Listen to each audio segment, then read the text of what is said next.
আজকের নাম দুটি সূরা মারিয়মের 30 নম্বর আয়াতে ও সূরা ফুরকানের 63 নম্বর আয়াতে সরাসরি উল্লেখ করা আছে। নাম দুটি যদি পছন্দ হয় তাহলে আমাদের এই চ্যানেলে একটি সাবস্ক্রাইব করে দিয়ে পাশে থাকবেন। আমাদের পক্ষ হতে আপনার সন্তানের জন্য রইল দোয়া ও ভালোবাসা।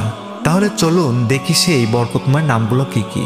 আমরা অনেকেই আছি যারা সন্তানের নাম রাখার ক্ষেত্রে বিভিন্ন স্মার্ট বা আনকমন নামকে বেশি প্রাধান্য দিয়ে থাকি, কিন্তু সেই নামগুলোর অর্থ কি সে বিষয়ে আমরা কোনো খেয়াল রাখি না। শুনতে ভালো লাগলেই সেই নামটিই আমরা সন্তানের জন্য বাছাই করি। এটা করা কখনো উচিত নয়, কেননা প্রতিটি নামের একটি নির্ধারিত প্রভাব রয়েছে।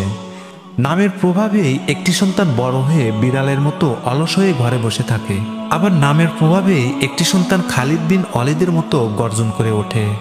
কিয়ামতের দিন প্রতিটা মানুষকে তার নিজের নাম এবং বাবার নাম ধরে ধরে ডাকা হবে। আজ আমরা এই টপিকে দেখাবো আল্লাহর কাছে যে দুটি নাম অনেক প্রিয় ও পছন্দের।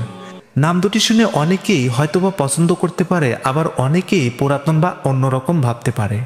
যাই হোক, নাম দুটি কিন্তু আল্লাহর কাছে অধিক প্রিয় ও পছন্দের। বরকতময় এই নাম দুটি হলো আব্দুল্লাহ, যার অর্থ আল্লাহর বান্দা বা আল্লাহর দাস।